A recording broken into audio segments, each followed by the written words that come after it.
Okay, तो हमें start करना है पावर। पहले डिफाइन कर लेते हैं पावर किसे बोला जाता है। तो basically work done per unit time, इसे हम कहते हैं क्या, पावर।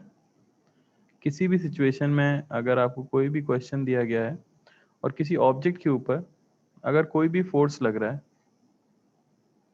ठीक है ना, तो इस फोर्स की वजह से अगर ऑब्जेक्ट का मोशन होता है किसी भी तरह का, या उसके मोशन में इसका कोई भी कंट्रीब्यूशन है, तो हम ये कह देते हैं कि ये फोर्स जो है ये लगातार क्या डिलीवर कर रहा है, पावर डिलीवर कर रहा है।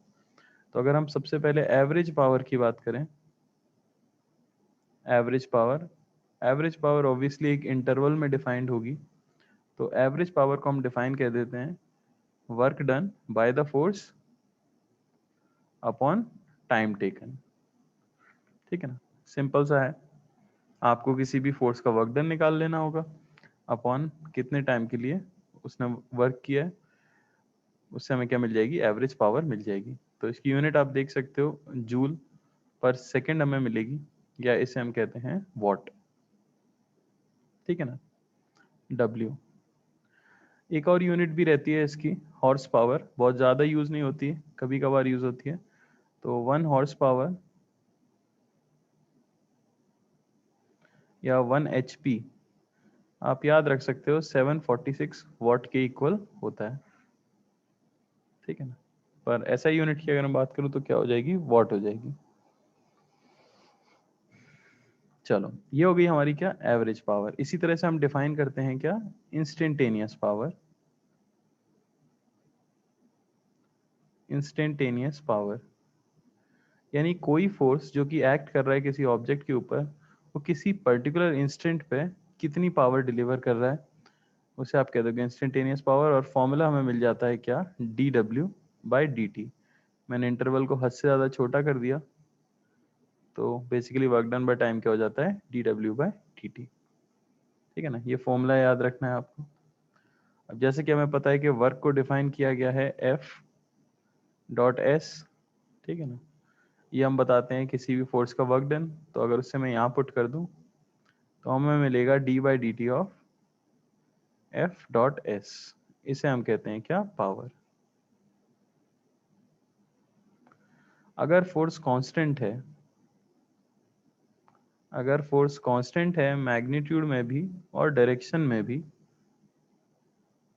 तो फिर पावर में से आप देखो, इस डिफरेंशिएशन में से फोर्स बाहर निकाला जा सकता है और यहाँ आपको मिलेगा ds/dt, rate of change of position with respect to time, यानी कि हम इसे क्या कहते हैं, वेलोसिटी, है कि नहीं। तो पावर को डिफाइन कर दिया जाता है ये भी F.V। समझ आई बात, यानी लगने वाला फोर्स का डॉट प्रोडक्ट कर दो ऑब्जेक्ट की वेलोसिटी से। डॉट प्रोडक्ट यानी कि बीच का एंगल भी यूज किया जाएगा ऑब्वियसली। ये हो जाएगा mod F mod V cos theta, where theta is the angle between force and velocity at a given instant. तो आपको क्या मिल जाएगी, पावर मिल जाएगी।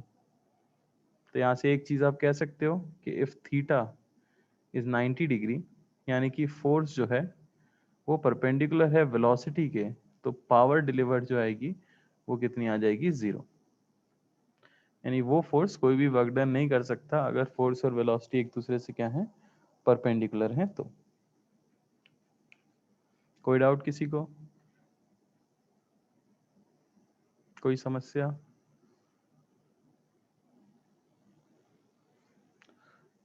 चलो, तो क्वेश्चन कर लेते हैं।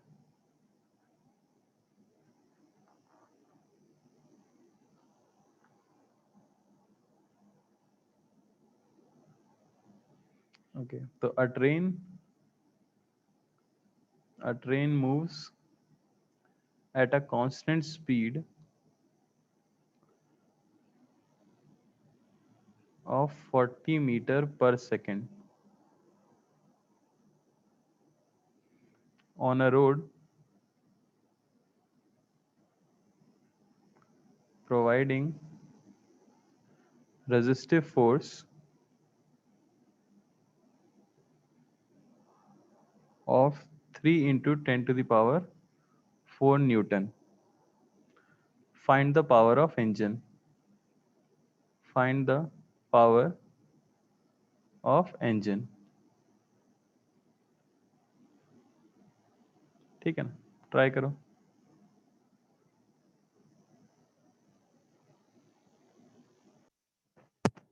ठीक है, देख लो, सिंपल सा ही क्वेश्चन था। तो मान लेते हैं ट्रेन कांस्टेंट स्पीड से चल रही है, ऐसा दिया हुआ है क्वेश्चन में 40 मीटर पर सेकंड से, और बताया गया है कि एक रेजिस्टिव फोर्स भी लग रहा है 3 इंटू 10⁴ न्यूटन। तो स्पीड अगर कांस्टेंट रखनी है तो नेट फोर्स क्या होना चाहिए, 0। तो बेसिकली इंजन जो फोर्स प्रोवाइड कर रहा होगा वो आगे की तरफ कर रहा होगा, तो फोर्स ड्यू टू इंजन भी कितना होना चाहिए, 3 इंटू 10⁴ न्यूटन, ताकि नेट फोर्स क्या हो जाए, 0। तो पावर अगर हम निकालें तो लगने वाला फोर्स इंटू हम कर देंगे वेलोसिटी, पावर आपको मिल जाएगी 1.2 इंटू 10⁶ वाट। ठीक है ना, या इसे मेगा वाट भी बोला जाता है। कोई डाउट? क्लियर? चलें अगले सवाल के ऊपर।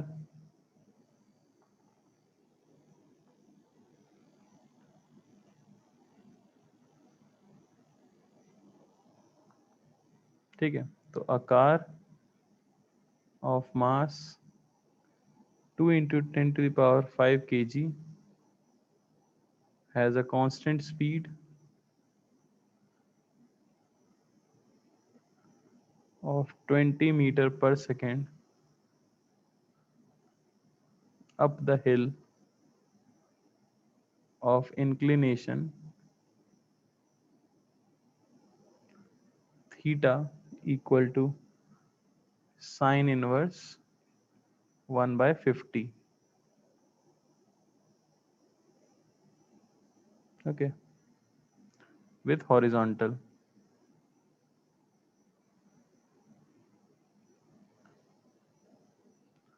If the engine has a constant power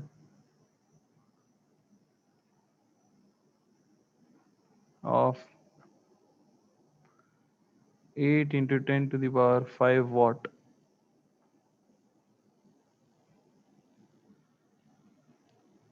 find the net resistance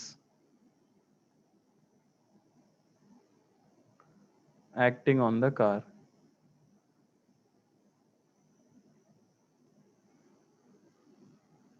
try करो।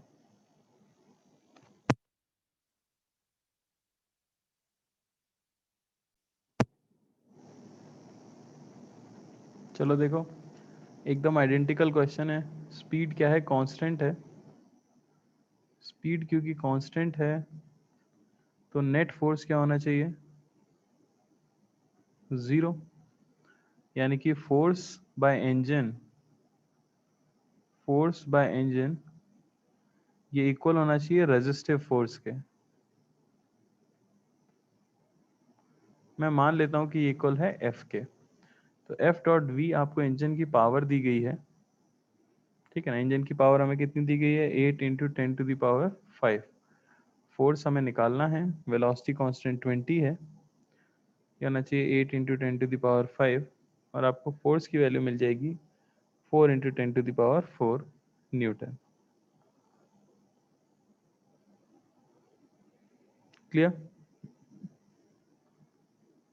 ये हमें क्या मिल गई, इंजन की पावर मिल गई। अब बात आ रही है कि आपको रेजिस्टिव फोर्स कैलकुलेट करना है उसके अंदर। ठीक है ना, सिर्फ रेजिस्टिव फोर्स, तो उसमें हम ग्रेविटी को इंक्लूड नहीं करने वाले हैं। ठीक है, कैसे कर सकते हैं, अब मान लो कि ट्रेन आपकी इस तरह से अप द इंक्लाइन जा रही है, ट्रेन या कार जो भी है, ये एंगल थीटा है। तो एक तो यहाँ पे लग रहा होगा क्या, mg साइन थीटा, और लग रहा होगा कोई भी रेजिस्टिव फोर्स। ठीक है ना, तो ये रेजिस्टिव फोर्स के इक्वल नहीं होगा। mg का जो फोर्स है बेसिकली वो बैलेंस साथ में किसको कर रहा होगा, प्लस mg साइन थीटा को भी। ठीक है, तो ये हो गया फोर्स ड्यू टू इंजन। तो अब मैं क्या लिख सकता हूँ कि F plus mg sine theta, आपको वैल्यूज दी गई हैं, ये इक्वल होना चाहिए 4 इंटू 10⁴ न्यूटन। ठीक है ना। तो आपको यहाँ से क्या मिल जाएगा, F की वैल्यू, तो वो आ जाएगी कितनी, 800 न्यूटन। अब देखो इसमें क्वेश्चन में एक, ये मैंने डीसी पांडे से लिया था क्वेश्चन, तो क्वेश्चन में एक दिक्कत है, ग्रेविटी का फोर्स है वो भी एक रेजिस्टिव फोर्स है। ठीक है, तो आंसर यहाँ पे भी खत्म किया जा सकता है, तो उनको कहना चाहिए था कि define the resistive force other than gravity. Okay, तो फिर हम जो आंसर देंगे वो हम 800 देंगे। जिन लोगों ने 40,000 कर लिया वो भी ठीक है। क्लियर है? चलो ठीक है, तो ऐसा एक सेटअप हमें दिया हुआ है, यहाँ पे एक ब्लॉक है, ए बोल देते हैं उसे, जो कि कांस्टेंट स्पीड से ही मूव कर सकता है क्योंकि स्मूथ सरफेस है। तो जिस इंस्टेंट पर हमने दे दिया है कि ऑब्वियसली इसकी स्पीड हमेशा सेम नहीं रहेगी, एक ही हमेशा बदलती रहेगी, तो इस समय जब इसका एंगल 37 डिग्री है, यहाँ पुली की स्पीड कांस्टेंट दे दी गई है 40 मीटर पर सेकेंड डाउनवर्ड्स, तो इस समय आपको बताना है power delivered by string, power delivered by string on block ए इस इंस्टेंट पर। ठीक है ना, ट्राई करो। अरे मैं एक डेटा देना भूल गया, सॉरी मेरी गलती है, पता नहीं दिमाग कहाँ चल रहा है।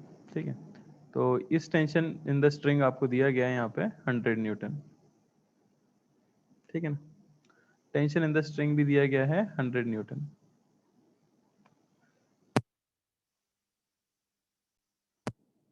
चलो देखते हैं सॉल्यूशन। तो पावर हमें पता है क्या हो जाएगी, फोर्स डॉट वेलोसिटी, तो क्योंकि यहाँ पे टेंशन दिया गया है 100 न्यूटन, तो यहाँ पे भी आ जाएगा 100 न्यूटन। ब्रेक कर दो, 50 न्यूटन, यहाँ पर है 50 न्यूटन, फिर ब्रेक होगा 25 न्यूटन। अच्छा, ब्लॉक ए की वेलोसिटी इसी डायरेक्शन में रहने वाली है, मैं ऐसे मान लेता हूँ v। स्ट्रिंग कंस्ट्रेंट हम यूज कर लेंगे, हमने एक ट्रिक याद की थी, है कि नहीं, क्या थी ट्रिक, फोर्स एक्टिंग, तो मैं यहाँ क्या कह सकता हूँ, बेसिकली इस पुली के लिए 100 टेंशन है, ठीक है ना, इनटू वेलोसिटी कितनी है 40 मीटर पर सेकेंड, एक सेकेंड, और आपको क्या लेना पड़ेगा, पुली के ऊपर लगने वाला total tension. Basically total tension तो पुली के ऊपर कितना लग रहा है, 200। ठीक है, पुली के ऊपर लगने वाला टोटल टेंशन 200 इंटू उसकी वेलोसिटी 40, दोनों सेम डायरेक्शन में। ये होना चाहिए ब्लॉक पे लगने वाला टेंशन 25 इंटू वेलोसिटी का कंपोनेंट आएगा v cos 37 डिग्री। यहाँ से हमें क्या मिलेगा, वेलोसिटी, वेलोसिटी आपको मिल गई 200 इंटू 40 इंटू 5 बाई 25 इंटू 4। ठीक है ना, ये हो गया आपका 10, 5, 40, 400 मीटर पर सेकेंड। अगर मैंने सही कैलकुलेशन की है तो ज़रा एक बार देखना सभी लोग। हाँ, 400 मीटर पर सेकेंड हमें मिल गई उसकी वेलोसिटी। अब मैं क्या कर दूंगा, सिंपली पावर निकाल दूंगा। स्ट्रिंग ने कितना फोर्स अप्लाई किया है आप देख सकते हो, 25 न्यूटन, इंटू वेलोसिटी कितनी है 400, इंटू कॉस ऑफ थीटा, उनके बीच का एंगल कितना है 37 डिग्री, आपको मिलेगा 25 इंटू 400 इंटू 4/5। कितना आ गया भाई ये, 8000 वॉट। ये आपका आ जाएगा आंसर। तो यहाँ यही गलती मत करना कि आप 100 ले लो, ठीक है ना, 200 लेना होगा, क्योंकि हम हमेशा ऐसे लेते थे, सिचुएशन याद करो, मैं हमेशा यहाँ पे एक ब्लॉक लेता था, तो पुली नीचे 40 से जा रही है तो ये ब्लॉक भी नीचे 40 से जाता था, पर यहाँ टेंशन कितना होता था, 200 होता था। समझ आता है? या फिर मैं पुली को कंसिडर करके भी कर रहा हूँ, तो मुझे क्या देखना होगा, पुली पे लगने वाला टोटल फोर्स, और पुली पे लगने वाला टोटल फोर्स कितना है, 200 न्यूटन है। कोई डाउट किसी को, कोई डाउट है तो अभी बोले। क्लियर? चलो एक और क्वेश्चन देख लेते हैं।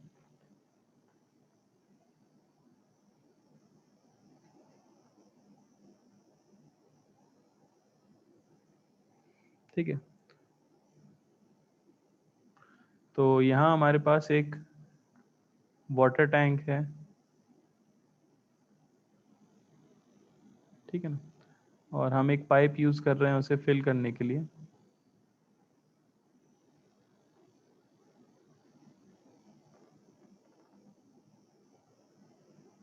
वाटर टैंक की वॉल्यूम दी गई है हमें 30 मीटर क्यूब,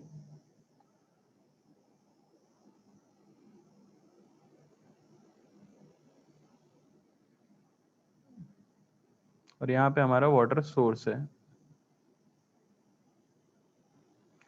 ये हाइट आपको दी गई है 40 मीटर्स वाटर टैंक की, ठीक है। तो आपको बतानी है electrical power, electrical power consumed by the pump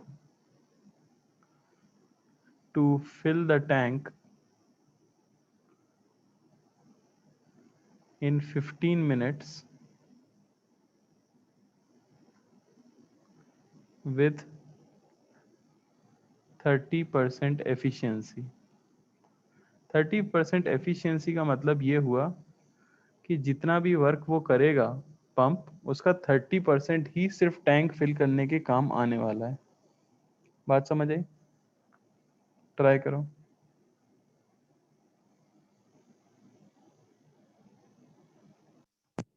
चलो देखते हैं सॉल्यूशन। काफ़ी लोगों ने आंसर दिया है, जो मुझे लग भी रहा है कि सही ही होगा। तो सबसे पहले तो निकाल लेता हूँ मैं वर्क डन कितना होगा। पहले देख लेते हैं मास कितना ऊपर जाता है। मास, तो मास आ जाएगा डेंसिटी इंटू वॉल्यूम। तो वाटर की डेंसिटी 1000 kg पर मीटर क्यूब होती है, और वॉल्यूम आपको दी गई है 30 मीटर क्यूब ऊपर लेके जाता है, यानी कि 3 इंटू 10⁴ kg मास 40 मीटर पे हाइट पे गया है, ठीक है ना। तो work done by pump, work done by pump ये इक्वल होगा basically work done against gravity, है कि नहीं। तो उतना ही वर्क किया होगा जितना ग्रेविटी ने वर्क किया होगा, और इसे मैं निकाल सकता हूँ सिंपली किस फॉर्मूले से, mgh से, ठीक।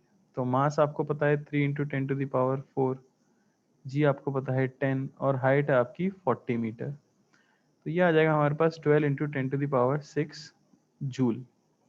तो इतना वर्क किया गया है, ठीक है ना, 12 इंटू 10⁶ जूल। अब यहाँ पे अगर मैं देखूं कि पावर कितनी रिक्वायर्ड होगी, ये काम करने के लिए कितनी पावर नीडेड होगी, तो आप जानते हो वो होनी चाहिए वर्क डन बाय टाइम। अब वर्क डन 12 इंटू 10⁶ जूल है, बाय टाइम लगा है 15 मिनट्स, तो मुझे उन्हें सेकेंड्स में भी बदलना पड़ेगा, ठीक है ना। तो ये बेसिकली 10⁶ बाय 75 वॉट आ जाएगा। अब ये कैलकुलेशन से लगभग आता है अप्रोक्सीमेटली 13 किलो वॉट। मैं नहीं कह रहा हूँ एग्जैक्ट आएगा, अप्रोक्सीमेटली आएगा 13 किलो वॉट, ऐसा बुक में दिया है, इसलिए मैं डायरेक्टली लिख दे रहा हूँ, ठीक है। अब उन्होंने बताया है कि एफिशिएंसी बेसिकली 30% है।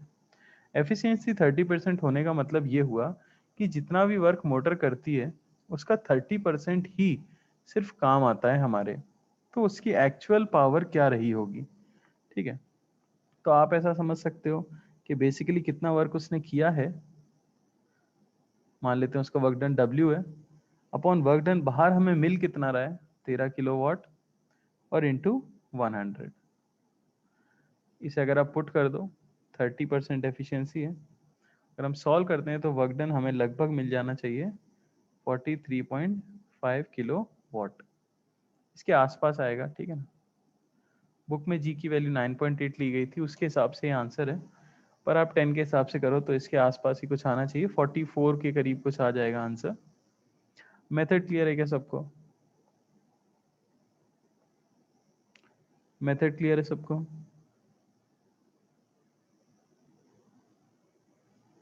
चलो बढ़िया। एफिशिएंसी का फॉर्मूला होता है, पर अभी मैं एफिशिएंसी का ऐसा कोई फॉर्मूला बता नहीं रहा हूँ। बेसिकली थर्मोडायनेमिक्स में हम पढ़ेंगे, पर चाहो तो लिख सकते हो। एफिशिएंसी बेसिकली हो जाती है आउटपुट किसी भी चीज़ के लिए बाय इनपुट और इनटू 100। ठीक है, लेकिन अब यहाँ पे इतना सोचने की जरूरत नहीं है। तुम तो ये सोच लो कि बेसिकली कितनी वर्क डन का 30% 13 किलोवाट होता। आप तो ऐसा मान लो कि जितना भी वर्क डन है उसका 30% 13 किलोवाट होना चाहिए। ज़्यादा दिमाग उसमें लगाने की जरूरत ही नहीं पड़ेगी, है कि नहीं? क्लियर है?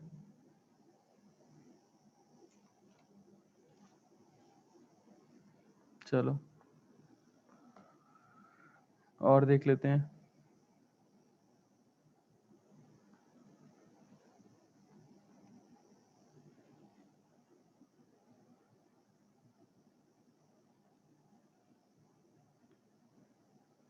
ठीक है, तो अब मान लो कि एक यहाँ पे मोटर लगी हुई है इस तरह से, और मोटर बेसिकली वाइंडिंग करती है रस्सी की, और इस मोटर से कनेक्टेड है एक लिफ्ट। ठीक है, और इसके साइड में है रेल्स जिसे सपोर्ट करके रखते हैं।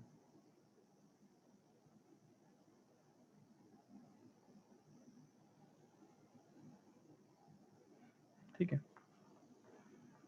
तो बेसिकली लिफ्ट जो है वो ऊपर जाती है, जाती हुई दिख रही है हमें with the acceleration of g/2। ठीक है, the motor winds the rope, the motor winds the rope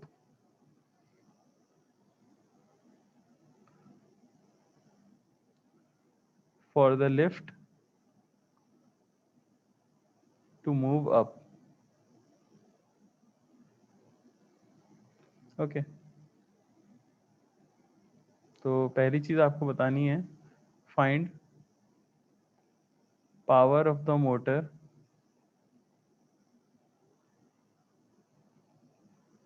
at t is equal to 5 second after it starts with rest at constant acceleration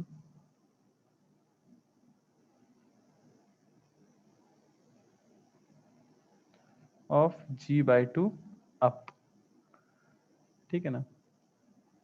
और गाइड रेल का resistive force आपको दिया गया है, guide rail resistive force is 10,000 Newton, और यहाँ मास दिया गया है लिफ्ट का, वो ले लेता हूँ मैं कितना, 1000 kg। ओके, पहली चीज आपको ये बतानी है, और दूसरी चीज बतानी है average power from t is equal to 0 to t is equal to 4 second. ठीक है, या 5 ही ले लो इसे भी, from t is equal to 0 to t is equal to 5 second.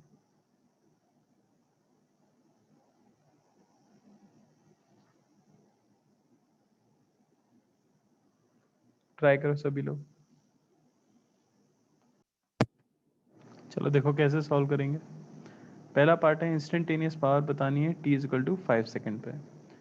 तो पहली चीज तो देख लो आप, एक्सेलरेशन आपको दिया गया है ऊपर की तरफ g/2। तो मैं मान लेता हूँ टेंशन इन द स्ट्रिंग है t, नीचे की तरफ एक तो लग जाएगा mg जो कि है 10,000 न्यूटन, प्लस एक रेजिस्टिव फोर्स भी बताया गया है जो कि है 10,000 न्यूटन। तो नेट फोर्स नीचे कितना है, 20,000 न्यूटन। तो डायरेक्टली आप टेंशन को 20,000 नहीं लिख सकते, पहली बात तो आपको इक्वेशन ऑफ मोशन लिखनी पड़ेगी। ठीक है ना? तो t माइनस 20,000, ये होना चाहिए मास जो कि है 1000 इंटू एक्सेलरेशन ऊपर की तरफ जो कि है g/2, यानी कि मैं 5 बोल सकता हूँ। यहाँ से टेंशन की वैल्यू हमें मिलती है 25,000 न्यूटन। तो स्ट्रिंग के अंदर जो टेंशन रहता है, पहली बात तो वो रहता है 25,000 न्यूटन। समझ आई बात? अब आप क्या निकाल सकते हो? आप निकाल सकते हो वेलोसिटी एट 5 सेकेंड, वो होना चाहिए u प्लस 80। रेस्ट से स्टार्ट हुआ है तो 0 प्लस एक्सेलरेशन 5 इंटू टाइम है 5, यानी कि 25 मीटर पर सेकेंड, 5 सेकेंड पर वेलोसिटी है। तो पावर कितनी होगी? पावर हो जाएगी फोर्स इंटू वेलोसिटी, यानी कि 25,000 और इंटू वेलोसिटी कितनी है 25। तो आपको मिलेगा 625,000 वॉट, या पावर इंस्टेंटेनियस हमें मिलेगी 625 किलो वॉट। बात समझ आई? कोई डाउट किसी को? हाँ, तो रेजिस्टिव फोर्स मैंने टोटल बता दिया है। अगर आपने 2 टाइम ले लिया तो ठीक है, पर आप समझ जाओ कि बेसिकली गाइड रेल का रेजिस्टिव फोर्स, मतलब मैं कहना चाह रहा था टोटल गाइड रेल का रेजिस्टिव फोर्स। ठीक है, अगर आपने 2 साइड से लगाया होगा तो उस हिसाब से भी आपका आंसर आ जाना चाहिए। ठीक है, तो वहाँ पे आप 30,000 के इक्वल करते तो वो 35 आता, और उस हिसाब से शायद 825 के करीब आंसर आ जाता। ठीक है ना? मेथड सही है तो कोई बात नहीं, पर कभी भी इस तरह से गाइड रेल का फोर्स आपको दिया जाए तो उसका मतलब यही होता है कि टोटल रेजिस्टिव फोर्स वो दे रहे हैं। ठीक है ना? क्योंकि रेल्स हमेशा दोनों ही तरफ रहेंगी। कोई डाउट किसी को पहले पार्ट में? नहीं है?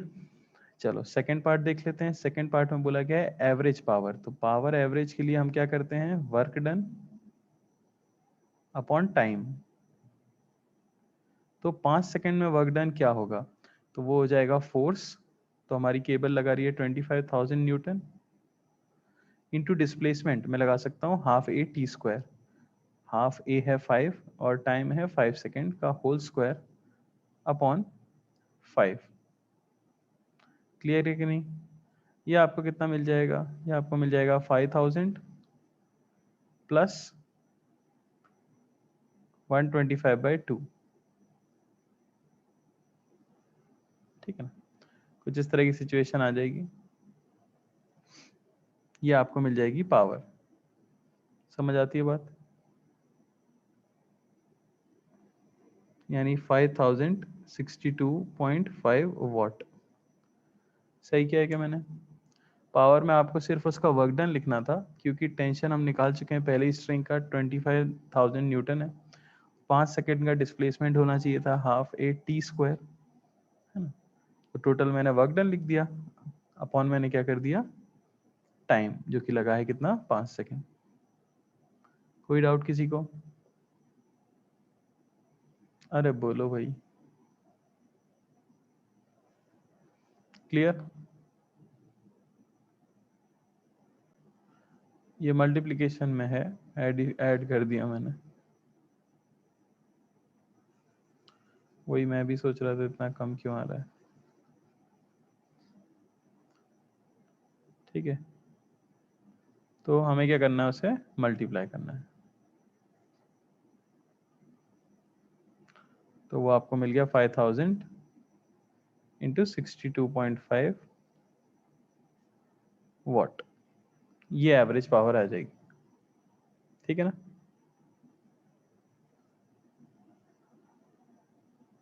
चलो अगला क्वेश्चन कर लेते हैं। A body moves a body moves under the influence of a constant force,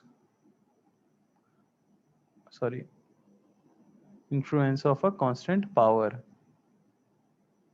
Okay, find the proportionality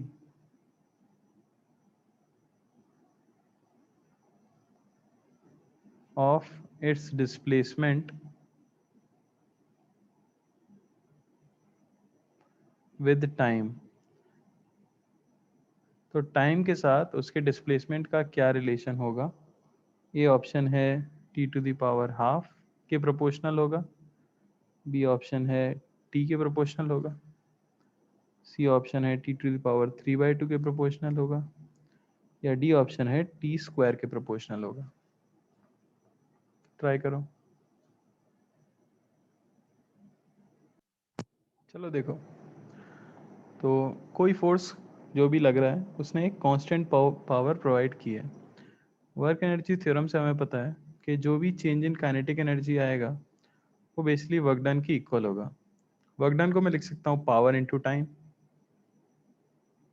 है कि नहीं? तो काइनेटिक एनर्जी फाइनली मान लेते हैं हो गई हाफ एम वी स्क्वायर, तो ये होना चाहिए पी इंटू टी। यहाँ से हमें वेलोसिटी का फंक्शन मिलेगा under root 2 pt by M, यानी ये है पार्टिकल की velocity as a function of time. Velocity को मैं क्या लिख सकता हूँ, क्योंकि मुझे डिस्प्लेसमेंट पे जाना है तो मैं dx बाई dt लिख देता हूँ। ये इक्वल हो जाना चाहिए under root 2 pt by M, ठीक है ना? इंटीग्रेट करना स्टार्ट कर देते हैं, हमें मिलेगा dx, ये इक्वल होना चाहिए under root 2p by M T की पावर 1/2 dt। लिमिट लगा दो इसके अंदर, ठीक है? मान लो कि t इज इक्वल टू 0 पर, या जनरल निकाल लेते हैं बिना लिमिट्स के, तो x की वैल्यू हमें क्या मिलेगी, वो मिलेगी under root 2p by M, यहाँ आ जाएगा t की पावर 3/2 अपॉन 3/2, है कि नहीं? तो आप देख सकते हो कि डिस्प्लेसमेंट जो है वो डायरेक्टली प्रोपोर्शनल t की पावर 3/2 के है, ठीक है? यानी आंसर होगा सी। कोई डाउट किसी को? तो आप समझ के हो कि पावर का एज सच कुछ खास रोल नहीं है क्वेश्चंस में। पावर सिर्फ क्या कर रही होती है, वर्क डन से रिलेट कर रही होती है क्वेश्चन को। तो अगर हमें वर्क एनर्जी थ्योरम के क्वेश्चंस अच्छे आते हैं, अगर हमने वर्क के क्वेश्चंस किए हुए हैं, तो फिर पावर के क्वेश्चंस करना कोई बड़ी बात नहीं है, ठीक है?